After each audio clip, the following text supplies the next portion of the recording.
at the Provocative Podcast. If you are listening today, you guys probably see on the screen there's a new picture. I have decided I wanted to change things up, right? I been sticking to the same logo for 2 years, and when I first came out with the logo for the podcast, it's what I wanted. I honestly don't know why I picked the purple and the neon color, but it is what it is. That's what I picked at that time.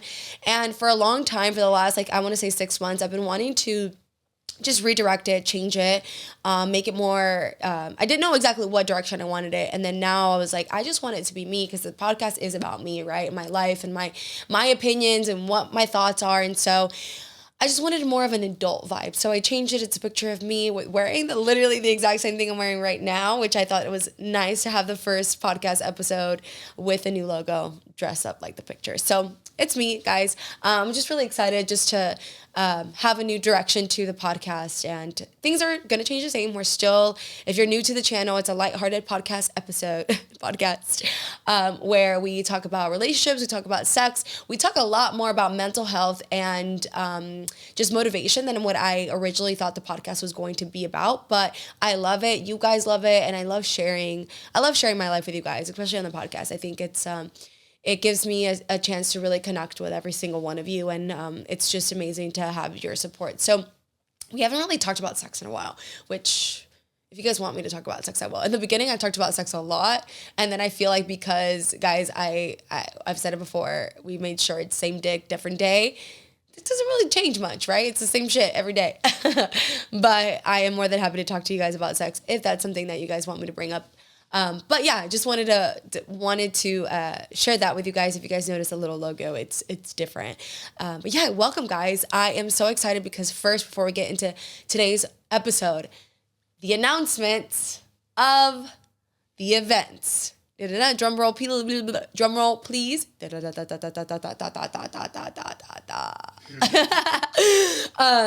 right, guys, it is the Provocative Experience. It is happening. It is happening November 11th, 11/11. Guys, when I was planning this, I was so excited. I wanted it to mean something to me. And this date was just, it happened so naturally. I didn't even force it. I've been seeing 11/11 for the last 2 years. And I see it almost every single day till this day. Literally just saw it today. And I am just so grateful that I was able to pick that date. Like, I wanted to pick a date in November. Sorry, I got something in my lash. Hold on, give me a second.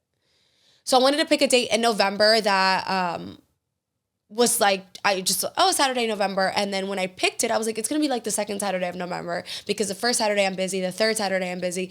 So Chris was like, okay. And he took out his calendar. He's like, you do realize that's the 11th. I'm like, okay, the 11th. He's like, 11/11. I was like, oh, 11/11. So 11/11, guys, the Provocative Experience is happening here in Houston at the Alligator Club. It is going to be for the women. It's going to be a women's empowerment event for the women in you who is ready to step into a new level of confidence as a strong, sexy, independent woman. If you are ready to let go of any belief that you have about yourself, about your past, this is the event for you guys. It's going to be a full day seminar with self-improvement workshops, guest speakers, guest interviews. It's going to be a luncheon where you get to connect and network with like-minded women, and it's just going to be an amazing time. So a little bit of info. It'll be 11/11. We're going to start early in the morning with a 5K run/walk. I don't think it's not for everyone who wants to run. Like, if you don't want to run, you don't have to run. So I put walk because it's more about connecting. I want everyone to get a chance to talk to each other. It's not obligated. You don't have to go, but it's part of the experience. I want everyone to just wake up early, have the sun with that, like, start your day with some vitamin D outdoors. You guys know I am a big advocate on being outdoors and walking and things like that. And I want us to start our day with a clear mind. So I'm going to probably put you guys through like a breath work or something in the morning. It's going to start early, gives you a chance to go back to your hotels or home, get ready, shower, change, and then head to the venue. It'll be from 12 to, right now we're thinking 6 or 7 p.m.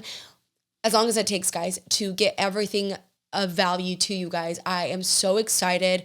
I am planning this out with my friends and Hannah, and she's helping me out a lot, and the direction we want to go with. But I'm just really excited because this will be, I haven't done an event in a really long time. I did an event a few years back, but for the podcast, this is our first ever event. So the Provocative Experience, guys. And I'm just so excited. The guest speakers I have lined up for you guys is incredible. It's going to be talking about health, mental health, how to deepen the relationship within yourself. We're going to talk about confidence. It's going to be a great time. Tickets are very limited, so it is first come, first serve. Tickets will be available today. You guys are watching this Thursday. It will be available today. The website will be in the link in the bio on the podcast and link in the bio in my personal Instagram, Jazzy Fit, as you guys know.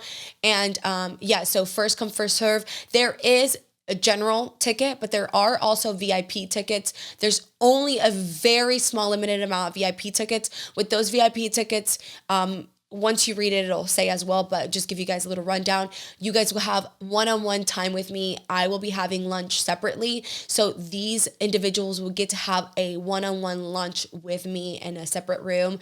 I will be connecting with everyone, of course, but with these VIP, you guys get a really, to dig deep into me. We get to actually have conversations one-on-one. You will also get VIP entrance, so you'll be the first ones to come in, and you will also get VIP sitting. So where we'll be sitting in front of the stage, you guys will be up first in the first few rows. So and then you guys will also get a separate goodie bag, a different goodie bag. So that's a little bit more about the VIP, but I'm just really excited to have you guys there. I am so pumped, and I'm so ready.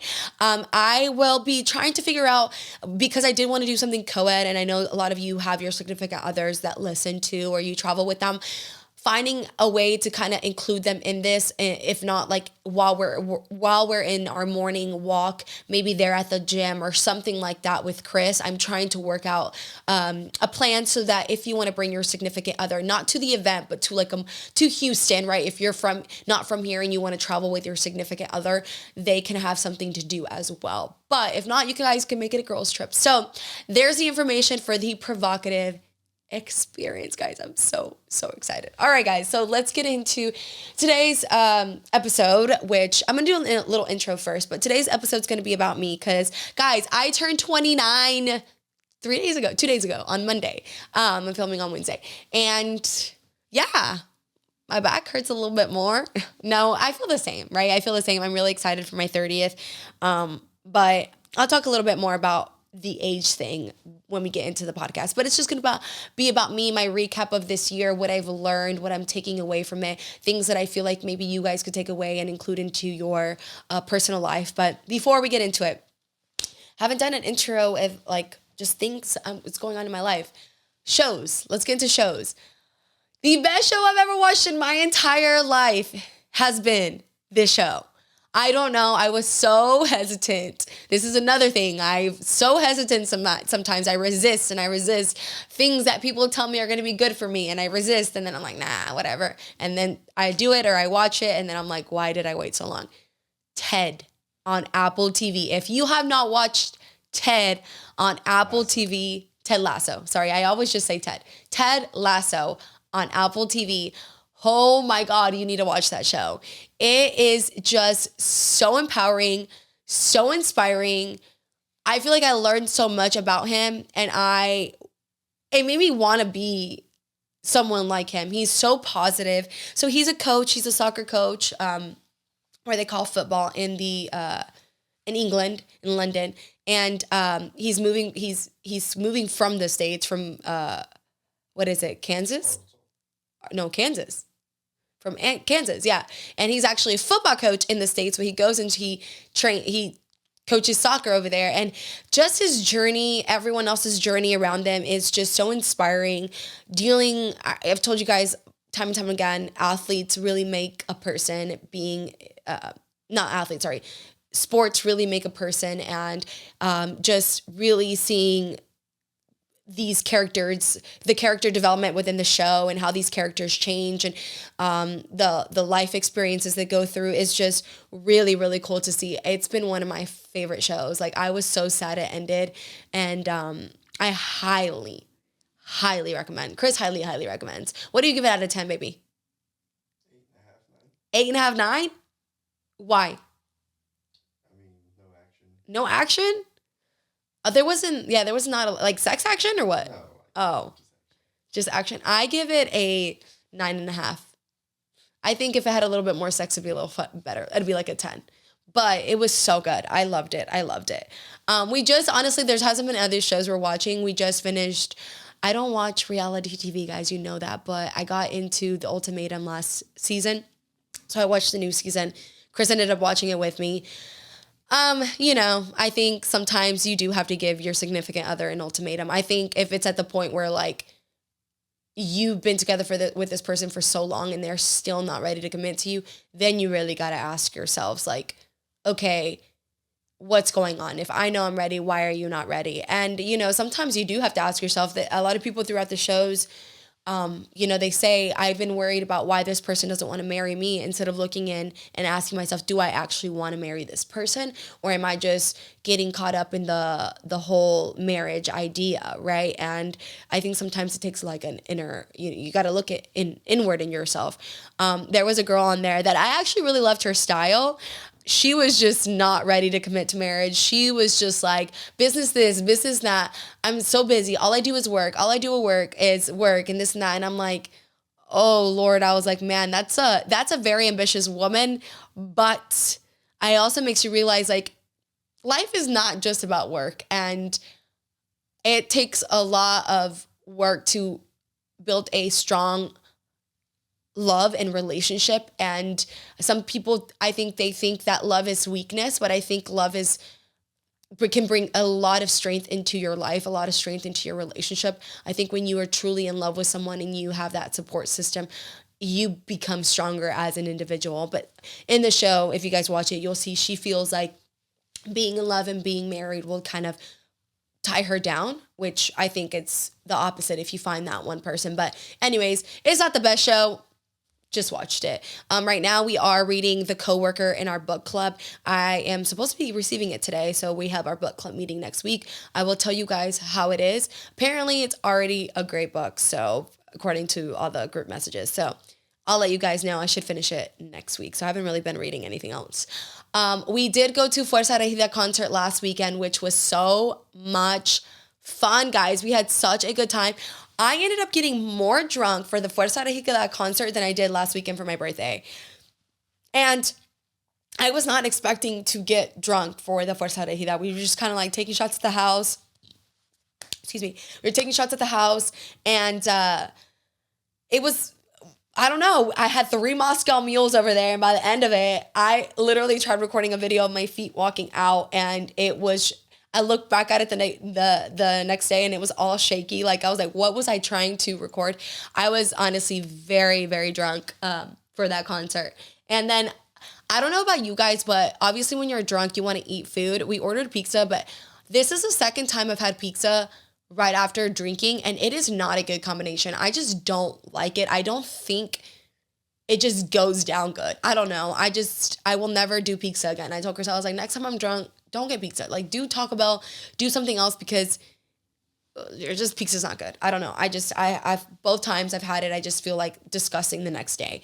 So anyways, it was a good time. I think at any concert that I've gone to, Fuerza Regida is still one of my favorites. They have the live banda, like the freaking just tas, tas, tas, tas. It's just like amazing. If you are Mexican, if you love Mexican music, if you haven't gone to a Fuerza Regida concert, you need to go, because it is like a freaking live party. It is so great. I honestly preferred it better than the Peso Pluma, and I know I love Peso Pluma, but it was just 2 whole different vibes. But so much fun. And then we celebrated my birthday this last weekend, guys. I originally wasn't going to do anything. I was like, no, I'm not doing anything. I don't want to do anything. We do have a trip to LA coming up for the business that we're opening, and for my birthday, there's a store I want to go to over there, and I was like, I'm just going to save my money. I don't really want to do anything. I just want to go to LA, buy my gift, buy my present, and then we'll come back. But everyone was like, what are you doing? What are you doing? What are you doing? So I had been wanting to go dancing too. And I feel like the only time we go dancing is when it's one of ours birthday. And that's pretty much it. We go dancing like twice a year. And so I was like, fuck it, let's go for my birthday. So we went to a club here in Houston called Conejo Malo. It was good. It wasn't great. It was way too packed. My friend group and I were really overdressed, which I like being really dressed when I go out, especially because it was my birthday. But I feel like that place was just like more young kids, not so overly dressed. It was way too packed. Like, honestly, if I wouldn't have been a little bit tipsy, knowing my ass, I would have had a panic attack because when we were leaving. So our friend Eddie got really fucked up. Really fucked up. It was the funniest thing in the world. He just went from 0 to 100 so quick. He sat down and his head like went down. I was like, is he fucking around? And he wasn't. So Art picked him up, had to carry him out. I'm like, I sober up. All the girls sober up real quick. We're like, oh shit.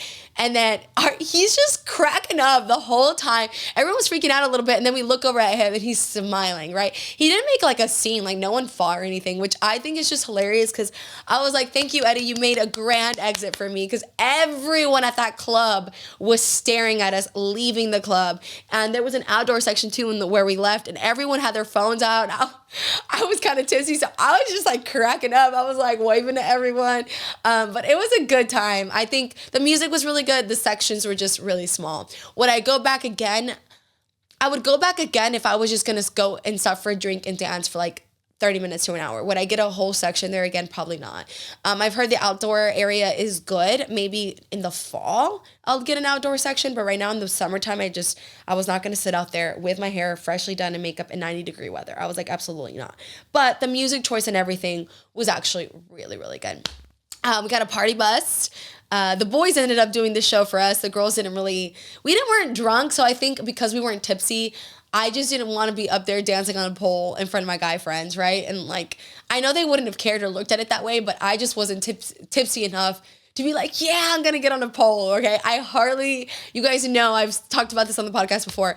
I don't even do strip teases for Chris because I start cracking up. So doing a little pole dance, I'm a very confident woman. I think I'm sexy, but when it comes to stuff like that, I don't know if I feel sexy enough to do a whole performance like the guys did. It was a really, really good time. So that was my birthday, guys. And then we did a little cake. And that was pretty much it.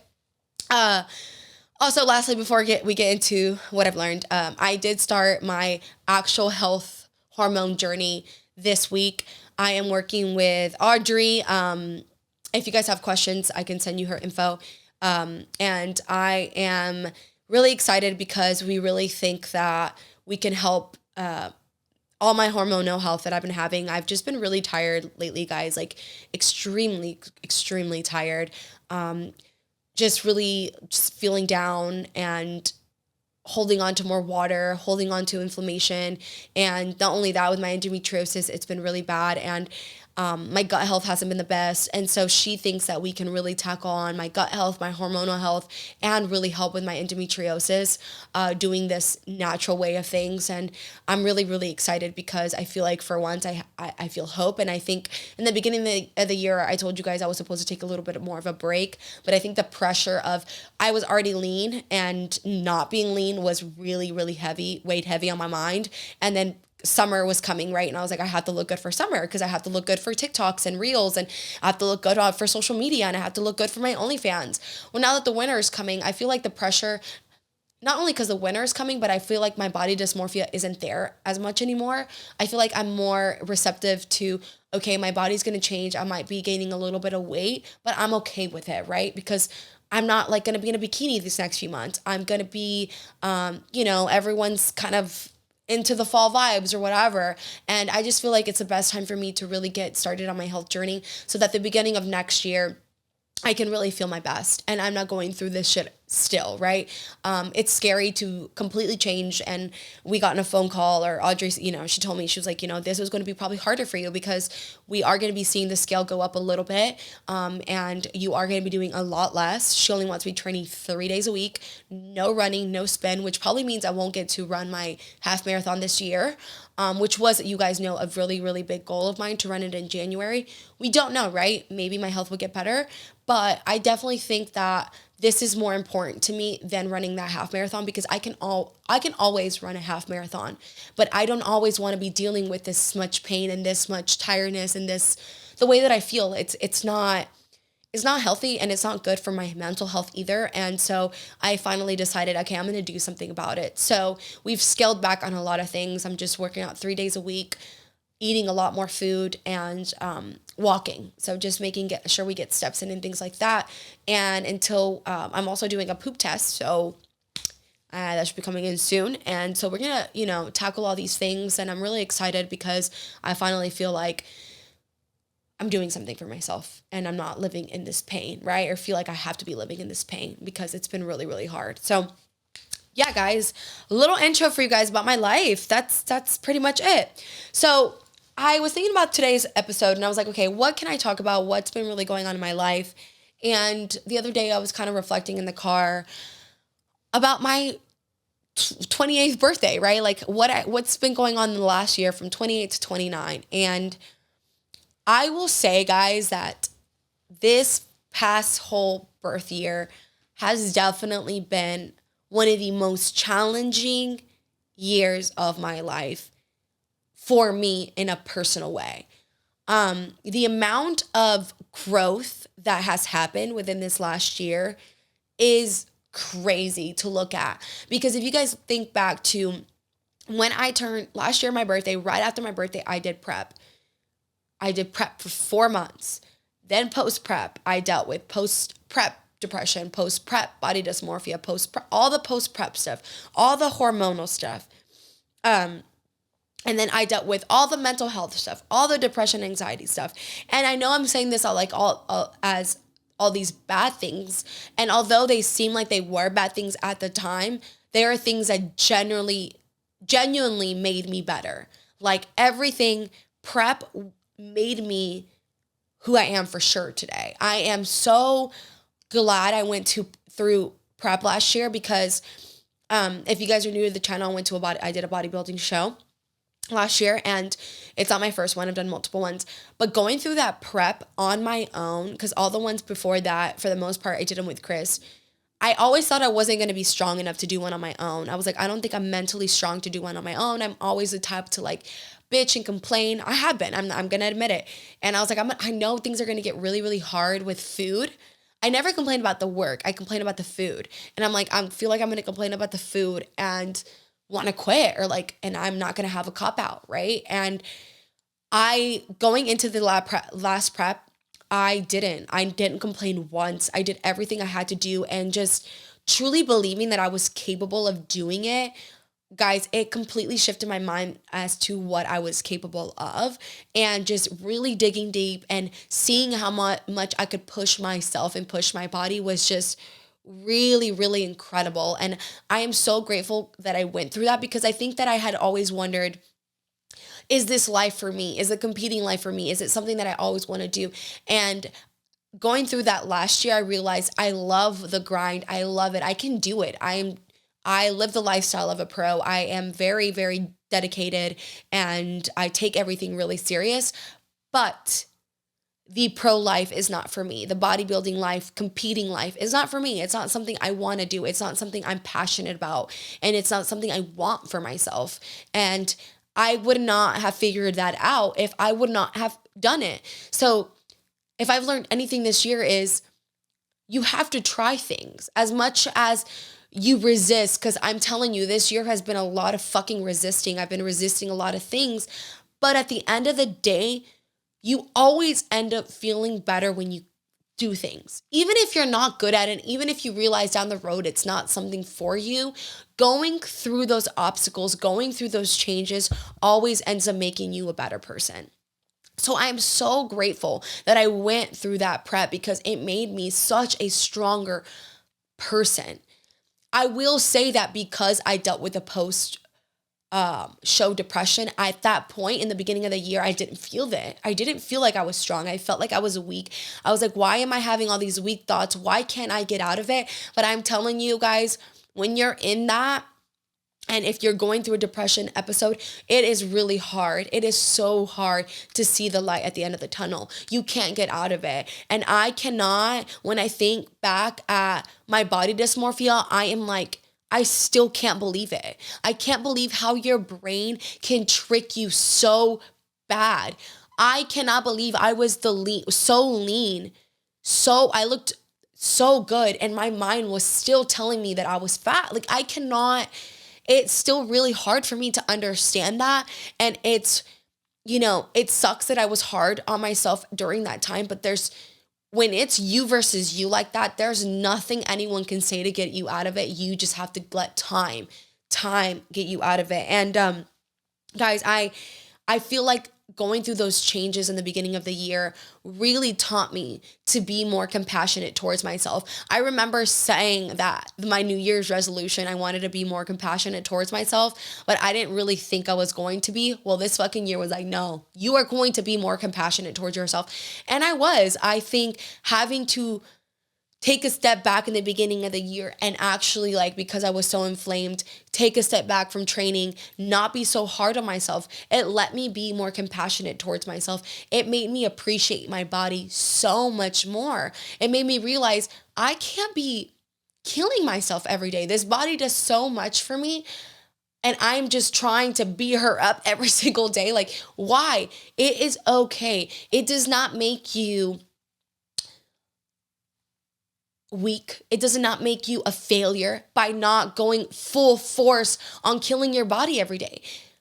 I realize some days you're going to have to give your body a little bit of a break. Some days your body's going to prefer a walk versus hit cardio or sprints. And that is okay. That doesn't mean you're going to lose your progress. That doesn't mean that you're weak or that you don't work just as hard as the other person. That just means that day you needed more of a break. And guys, I can't tell you how much before, if I missed a spin session or I missed a running session, I would literally fall apart. And not because I had goals. I think it's different. I think when you're really working on, like, you have a specific goal with prep, yes, or I want to lose X amount of weight in this time. If you miss a session, obviously you're going to feel guilt because you set a goal for yourself. You were like, I'm going to do this goal and I'm going to achieve it. But when you're living this lifestyle, just a regular lifestyle, and you're trying to just live healthy and good, and you're constantly killing yourself for no fucking reason, then that's when I mean you need more compassionate. You need to be more compassionate. You need to let yourself catch a break, because at the end of the day, yes, you're trying to be better. You're trying to be a better version of yourself and you're trying to be healthy, but being healthy does not mean killing yourself every day, right? You have nothing to prove to anyone but yourself. And I think sometimes I felt like I had to prove that I was like this badass bitch, but that doesn't mean that I have to kill myself to prove myself that I'm a badass bitch, right? And so really taking this year and learning to be more compassionate towards myself has really helped. It's helped me be more patient with things. I feel like I'm a lot more patient within myself. I feel like I'm a lot more patient in my relationship with Chris, with other people. It's really just changed my mindset on being kind to myself. And I'm just really grateful for that. I also think it's kind of made me, I think before it was like killing myself, being this like hard person, having a hard shell on the outside. This year, because I've been showing more compassion towards myself, I've been showing more compassion towards others. And I've allowed myself to kind of put my guard down. Yes, I still have boundaries with people, but it's okay to have my guard down. I think for a really long time, I didn't know how to separate my guard and setting boundaries. I was like, okay, well, my guard's up and I'm setting high boundaries with people. And it didn't allow me to make connections with people. It didn't allow me to really put myself out there, I guess, because I was scared. And guys, I will say, when I first moved to Houston, I was this completely different person. I don't want to say I was more naive, because I wasn't. I think that I just grew up differently. I grew up in Georgia with Southern hospitality. It was a big thing. And when I moved here, I saw how people were very different. People were very different in your face, and then behind your back they would talk a lot of stuff. And I saw how much people talked about other people, and it really made me like be like, fuck, I need to like guard myself. I need to guard myself, because like people are just out here fucking being ruthless, and people think that you want something from them, and people have this perception of you, and it made me like feel guarded, and it made me feel like I had to protect myself.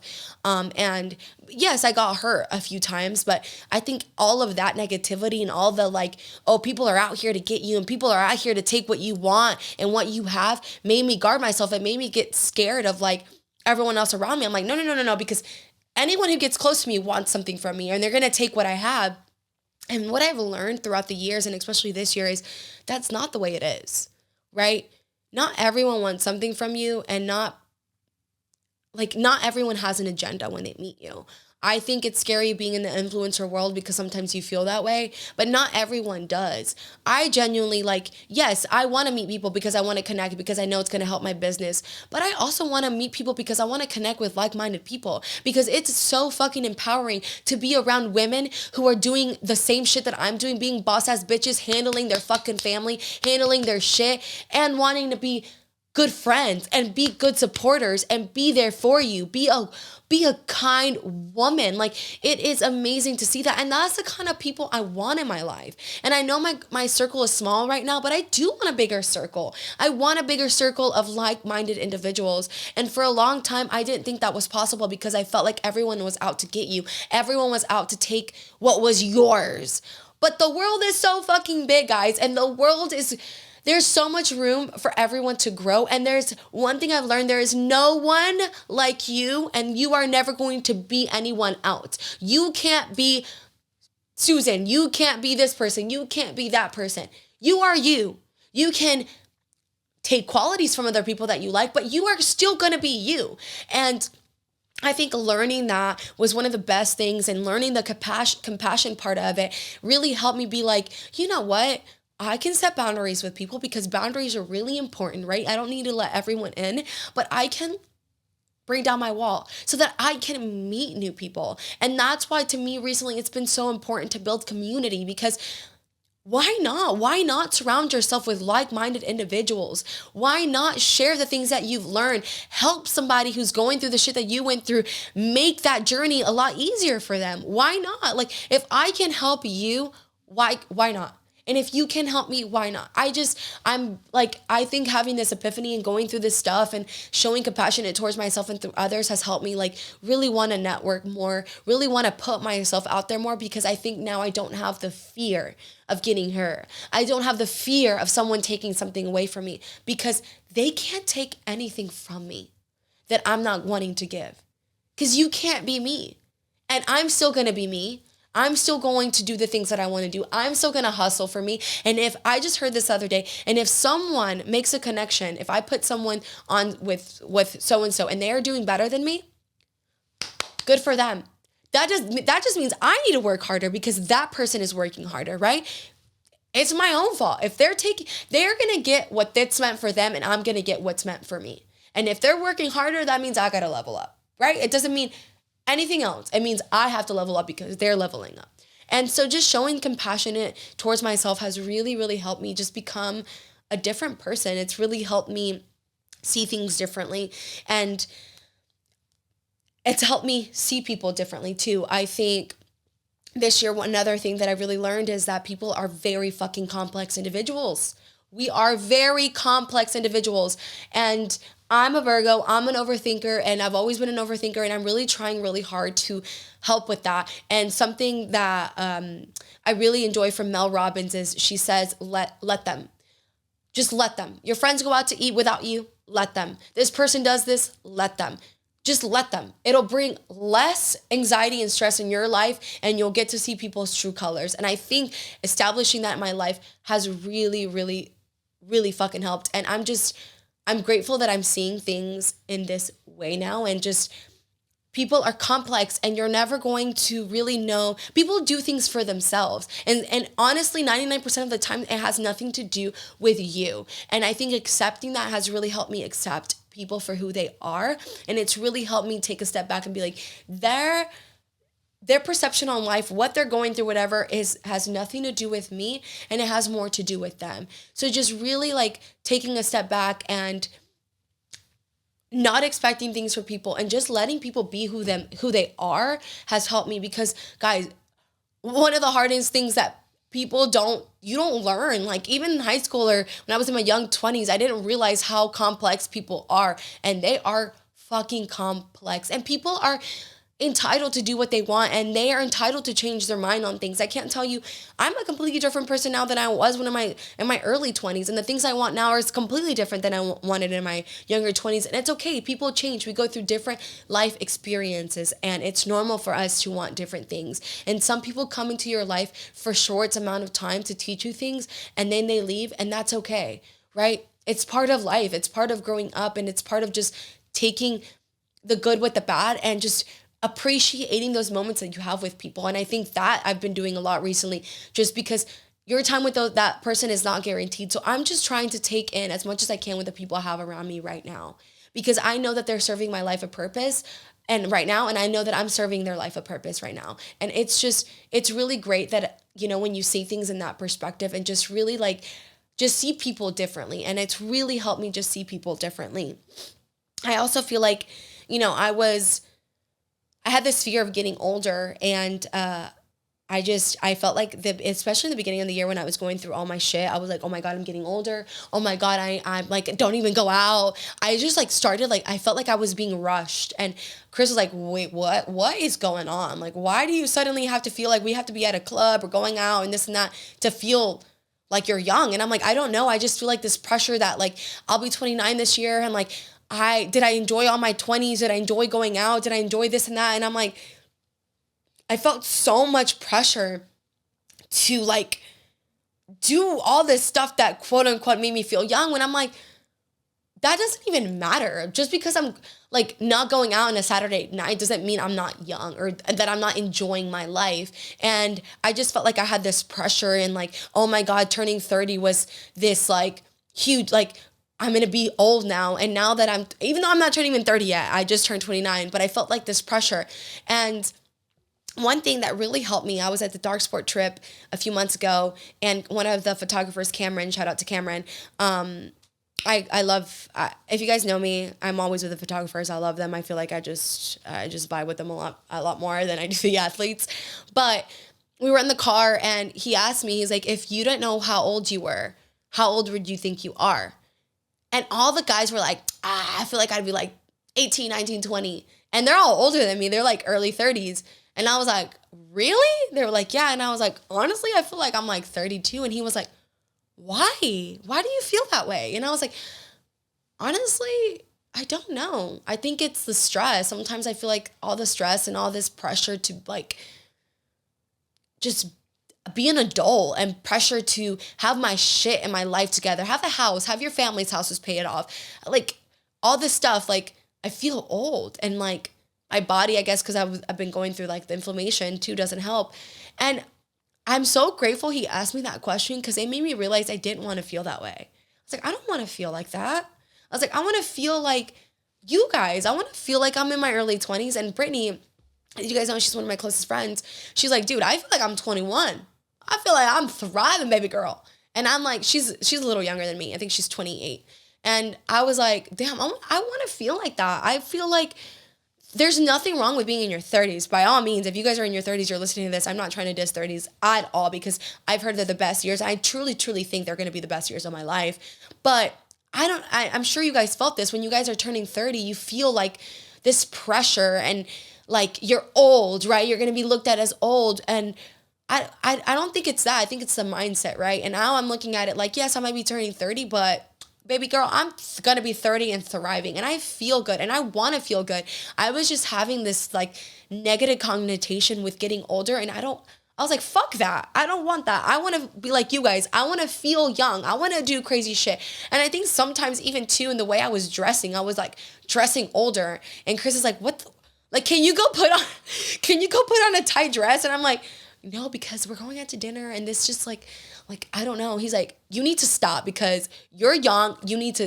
You're like, why are you trying to dress like an old lady or something? And I'm like, okay, fine. Like, I don't know. It was like my whole mindset. And so I had this mindset shift recently with that trip. And I'm really glad that happened because now I'm like, I just turned 29 and I'm like, fuck yeah, I feel good. I feel great. And like, now I'm excited to plan my 30th, which I'm going to go fucking hard in. But like, I want to enjoy my last year of my 20s. I really do. I want to enjoy the last year of my 20s. And I'm really, really excited for what this year's has to bring. And I just feel like everything I've gone through, like what you guys just heard has been challenging. Everything has been really challenging. And I'll end it with the most challenging thing for me this year has been my depression and my anxiety. And depression and anxiety is no joke, guys. And you guys, I tell you guys this a lot. And I'm a big advocate now for mental health. And for a long time, I thought that it was like a sign of weakness.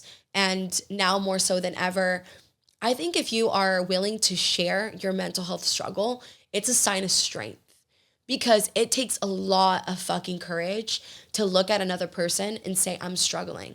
My life is not perfect.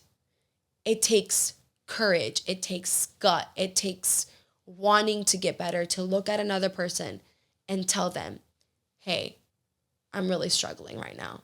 My life isn't perfect. Because so many people want to front that they have a perfect lifestyle, that nothing's going on, that they haven't made, that they have the money, they have the family, they have the kids. Oh my God, my life is so perfect. When in reality, it's not. And something I've always said is, especially with my social media, I never want to be someone I'm not. I don't ever want to fake anything. I don't have anything to prove to anyone. I don't give a fuck. Like I could literally be on here and saying, you guys could look at my life and my life you guys probably think, oh, I'm a millionaire. I'd be like, yeah, I fucking make millions. I don't. I've told you guys there. I haven't made my million. I haven't. And I will. I will make my fucking million before I'm 30. And that is my goal. I will make my million before I am 30. Promise you guys. But I'm not going to sit here in front that I have millions because I don't. What is the point of being someone you're not? What is the point of faking a personality that's not you? It's exhausting. And you will never, deep down, ever feel good enough if you keep showing up as someone that's not you. And so this year, I just wanted to be like, you know what? I am struggling mentally. I am. I do have depression. My depression runs in my family. And it has been really hard to work through it. I've had therapy. I've done hypnosis.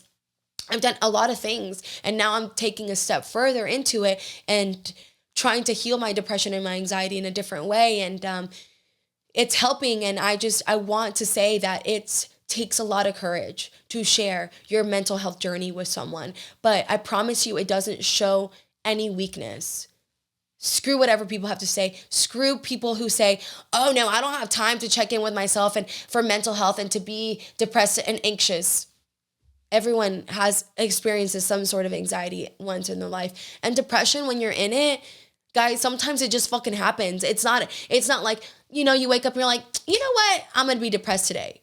No, you wake up and you just feel it. And sometimes you can do everything in your power to not feel that way. You can tell yourself positive things in the mirror. You can go for a morning walk. You can go exercise. And at the end of the day, you still fucking feel depressed. And you don't know why. And sometimes it's just a feeling that you just have to trust that you can work it out and journal and pray or do whatever it is to get it out. But I promise you can get it out. As long as you're willing to work through it, you can get it out. And I feel like this year has really been a challenging year in that aspect. I've really had to take a really deep look into myself. And I told my friend the other day, I think one of the biggest life lessons I learned this year is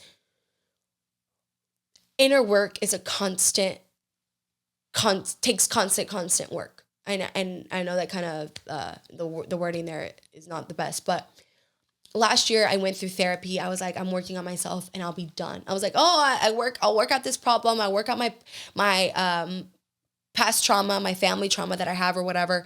I was like, and then I'm going to be fine. I'm going to work through it. I'm going to be fine. I'm going to be this new person. God, was I freaking wrong.